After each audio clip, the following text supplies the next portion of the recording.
நவராத்திரி தசரா திருவிழாவின் சிகர நிகழ்ச்சியாக பாளையங்கோட்டையில் 12 அம்மன் சப்பரங்கள் வண்ண விளக்குகளுடன் ஊர்வலமாக வந்து எருமைக்கடா மைதானத்தில் அணிவகுத்து நின்று மகிஷாசூர சம்ஹாரம் நடைபெற்றது. இதில் ஆயிரக்கணக்கான பக்தர்கள் கலந்து கொண்டு அம்மன் தரிசனம் செய்தனர். நவராத்திரி தசரா பண்டிகை வட மாநிலங்கள் மற்றும் மைசூரில் வெகு விமரிசையாக கொண்டாடப்படுவதை அடுத்து திருநெல்வேலி மாவட்டம் பாளையங்கோட்டையில் நடைபெறும் தசரா திருவிழா தென் மாநிலங்களில் பிரசித்தி பெற்றது. 10 நாட்கள் அம்மன் கோவில்களில் சிறப்பு அலங்காரத்துடன் பூஜைகள் நடைபெறும். இந்த ஆண்டு தசரா விழா கடந்த மாதம் 21ஆம் தேதி பாளையங்கோட்டை ஆயிரத்தம்மன் கோவிலில் கொடியேற்றத்துடன் தொடங்கியது. அதனைத் தொடர்ந்து பாளையங்கோட்டையில் அமைந்துள்ள ஆயிரத்தம்மன், தூத்துவாரியம்மன், வடக்கு தெற்கு முத்தாரம்மன், ஸ்ரீதேவி யாதவர் உச்சினி மாகாளி, கிழக்கு உச்சினி மாகாளி, விஸ்வகர்ம உச்சினி மாகாளி, உலகம்மன், புது உலகம்மன், வண்ணாரப்பேட்டை பேராத்து செல்வியம்மன் கோவில்களில் தசரா திருவிழா தொடங்கியது.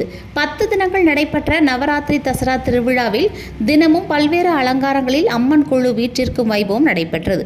10ஆம் திருநாளன்று விஜயதசமியொட்டி இரவு அம்மன் கோவில்களிலிருந்து சிம்ம வாகனத்தில் போர்க்கோலம் புரிந்து வண்ண மின்னொளியில் 12 சப்பரங்கள் நள்ளிரவுகளில் வீதிகளில் வலம் வந்தன. இறுதியாக எருமைக்கடா திடலில் அனைத்து சப்பரங்களும் அணிவகுத்து நின்றன. மாரியம்மன் கோவில் திடலில் ஆயிரத்தம்மன் மகிஷாசூரனை வதம் செய்யும் சூரசம்ஹாரம் நிகழ்ச்சி நடைபெற்றது. இந்நிகழ்ச்சியில் ஆயிரக்கணக்கான பக்தர்கள் கலந்து கொண்டு கும்மி அடித்து அம்மனை தரிசனம் செய்து சென்றனர்.